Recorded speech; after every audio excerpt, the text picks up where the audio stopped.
Uh-oh. Hi, I'm Aiman. Welcome back to one of my other repair videos. And if you've clicked on this video, you're probably like us. Your car is not starting, and no matter what method you try to fix it, no matter what parts you try to replace, it doesn't start.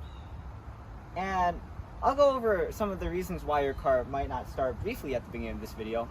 But in this video, today I'm going to show you a rare reason for why your car might not start.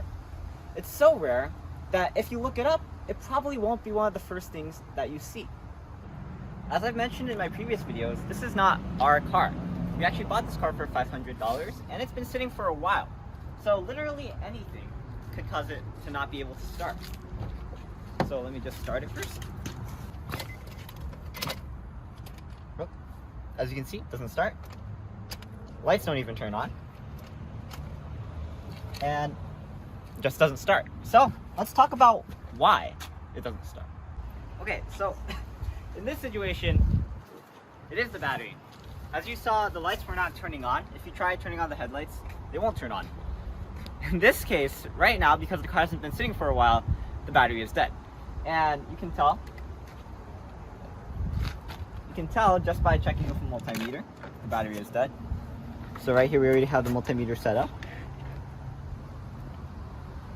And you can see that it's only 6.5 volts. This is supposed to be providing 12 volts. So this battery needs to be charged. After we charge this, we can demonstrate that the car is supposed to work properly. But usually, if your car won't start, the first thing you should look at is the battery. Alright, so there are many reasons why your car might not start. I'm going to go through as many as I can remember. If I forget any, I'll mention them at the end.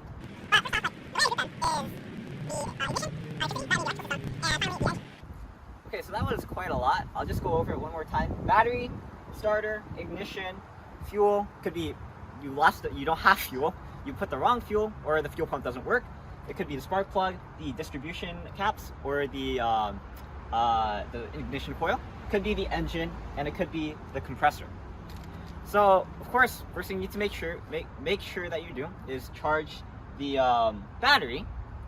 And when we charge the battery and we try turning on the engine, it wouldn't crank. So that indicated to us that was probably the starter. And also, when we tried turning it on, the wire here melted.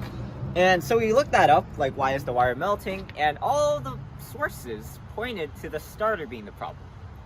So we actually replaced the starter, me and my dad, and the car still wouldn't start. Alright, so we're going to start it. Put the foot on the pedal. The brake pedal, not the gas pedal.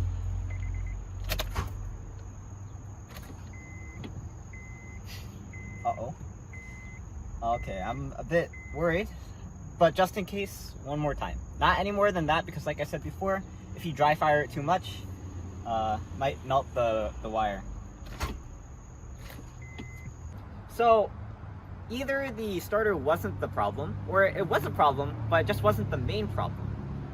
And I actually was alluding to what the real problem was before. Let's go back to the compressor. I remember I said earlier that the compressor is part of the system that the serpentine belt runs through. And if any of these pulleys aren't spinning freely, then the belt will not be able to run, and the car will not be able to start. And earlier I said that if the compressor is not working, then it will cause the pulley to not be able to spin, which will not allow the belt to move. Now, here's the thing. We tested out the compressor. We unplugged the compressor and tried starting the car, and it still wouldn't work. And just to explain this for clarification, if you unplug the compressor, it should be able to spin freely if the compressor is the problem, so which means that when we try to start the car, then everything should work, if the compressor is the problem. But what we didn't try to do was, we didn't expect this. We had to take off the serpentine belt. And why does this work? Well, if we take off the serpentine belt, then if the serpentine belt is prevented from moving by the compressor, then the rest of the components of the car can still work, which means that the rest of the car can still start. So let's actually try removing the serpentine belt, and let me show you what the problem is. Woo! Wait.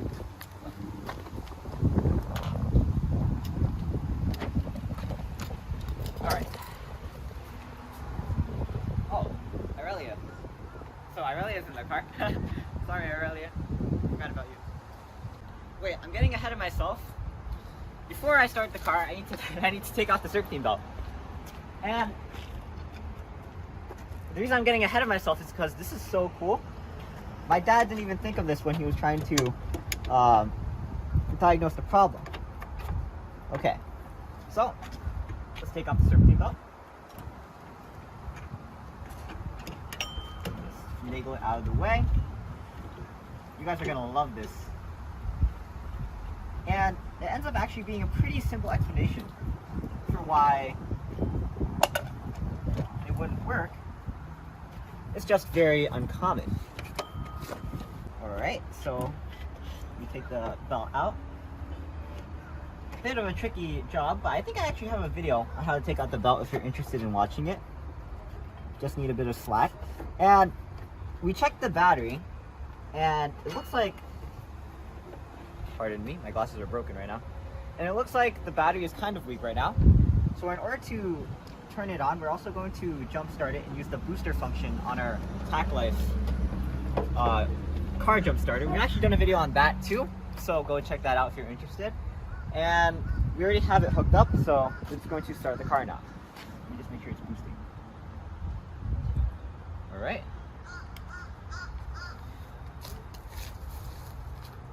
Let's turn this on.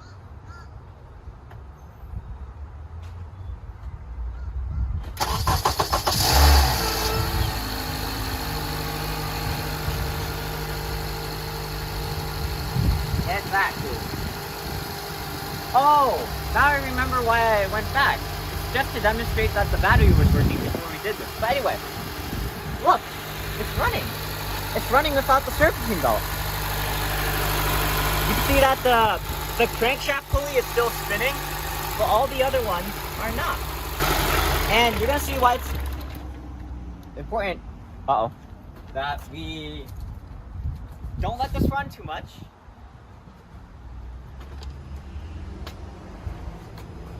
You're not supposed to let the car run for more than a minute or two. But as you saw, the car ran while the serpentine belt wasn't on. And the reason why is because the rest of these pulleys, like I demonstrated, they can spin freely.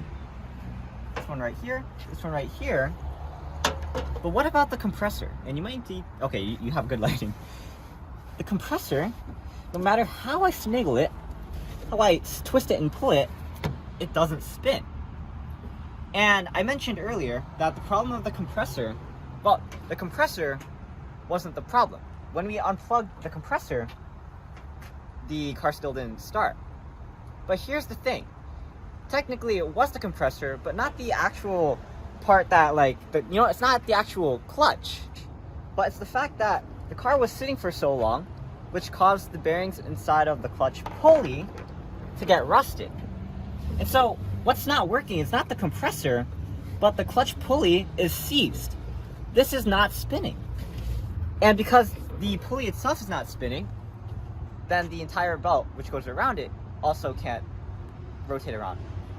And let's say that the pulley wasn't seized. What would happen is that even if the compressor wasn't turned on, this would still be able to rotate freely. So just to reiterate, that's how we know that the pulley being seized is the problem that's causing our engine not to start.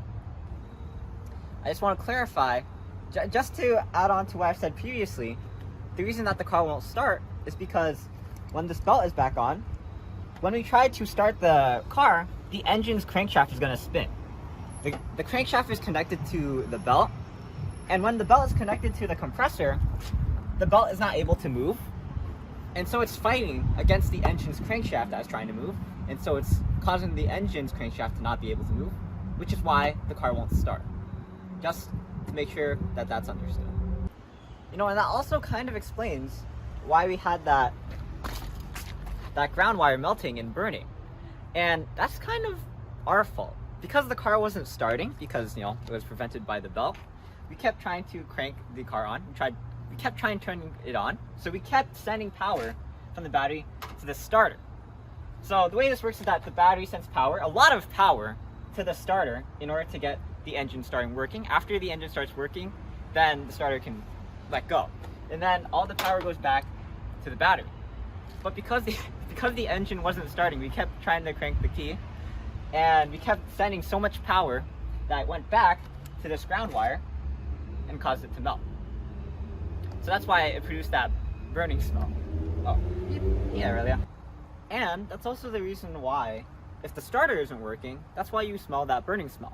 The reason why is because if the starter isn't starting, all the power that's being sent from the battery to the starter is essentially not being used, because the starter is either blocked or it's not working correctly because it's corroded, or there's a foreign object inside of it, which apparently the solution to fixing that is knocking it with a stick. But all that power is wasted, goes back through the wire to the ground wire. And because the battery probably doesn't expect that much, there's too much voltage. Really, that's kind of unsafe. Because too much power is going back, and it continuously keeps going back as you crank the ignition continuously, that's when the wire starts to melt, and that's where you get that burning smell.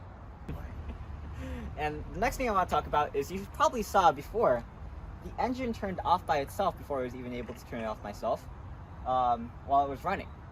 And the reason why is actually because the battery was weak. See, the battery powers a lot of things in the car, and one of the things that it powers is the fuel pump. For the engine to keep running, the fuel pump has to keep working, because one of the things that is needed for fire, like I said, the triangle of fire, is fuel. If the fuel pump isn't working, you're not getting that fuel. And if the battery is weak, it's not supplying enough power to the fuel pump. So that's why, because the battery was weak, the fuel pump didn't work, which means that not enough fuel got into the engine to let it keep running. Now, if this was a battery that wasn't weak, let's say you have a completely new battery, it would run for a while. But keep in mind that you don't want to run the engine for too long while the serpentine belt isn't on, even if the battery is charged. Because if the serpentine belt isn't on, the water pump isn't running, which means that the system will overheat fairly quickly. So that's why you should only keep it on for 1 or 2 minutes. The reason why it shut off earlier is because the fuel pump wasn't working. Just for clarification, the fuel pump's not working. I meant the battery is weak, just in case anyone was confused. Now, that also, another thing with the serpentine belt being taken off is also, it's not attached to the alternator. If you're familiar with the way the alternator works, as the belt keeps spinning, it spins the alternator, and actually the alternator recharges the battery. So that's another reason why you shouldn't run the engine for too long without the serpentine belt, because the alternator recharges the battery. So without the alternator, you're kind of draining the battery. But anyway, that's pretty much it. So I showed you guys a rare reason why your car won't start, and that is the compressor pulley is seized. In our case, it's seized due to rust from sitting around too long. But for you guys, it might be something else. It probably might be rust itself. Okay, so the next step for us is probably we're going to replace the compressor entirely. I mean, just replacing the pulley by itself is going to be a job that requires removing a lot of parts, so might as well replace the entire compressor. The next step for you guys is, if you visited this video trying to find out why your car is not starting, you probably, after eliminating all of the possible causes, like I said, like the battery, the ignition, the distributor caps, the ignition coil, the spark plugs, the engine, after eliminating everything, after eliminating the impossible, try removing the serpentine belt. Because at least removing the serpentine belt will allow you to eliminate all the possible problems that come from any of these pulleys. From the water pump pulley seizing, from the alternator pulley seizing, the compressor pulley seizing. I swear she just wants to be in the video. Or maybe even the crankshaft pulley seizing, which would be terrible. But try that out. Try that on for size, and even do this if there's even if there's noise going on in your engine, it's fine. I actually did a job on my brother Aspa's Honda Insight where the car was making noise due to the compressor, but it was still running fine with the serpentine belt on. So give that a try if you have a problem with your car not starting, and let me know how it goes in the comments. I am very curious to see how many people this actually helps, so I'd love to know. So I believe that's all for now. I'm Aiman, and today I showed you how I gave you brief ideas on why your car won't start, and also showed you a rare reason why your car might not start, and that is the compressor pulley seizing. Thanks for watching. Please like or comment, subscribe, and look at our videos on INJECTORS, especially our videos on this Honda, actually not this Honda Accord, but a very similar Honda Accord that we actually got rid of before. We're probably going to do more videos on this just to fix it back up again. And also this video, also check out some videos on this Hyundai Santa Fe. We're going to do some videos on replacing the compressor over there actually as well. So kind of relevant. Go check that out if you're interested, and I'll see you there. For now, I'm Aiman, this is Aurelia, and signing out. Peace. Whew. That was long-winded.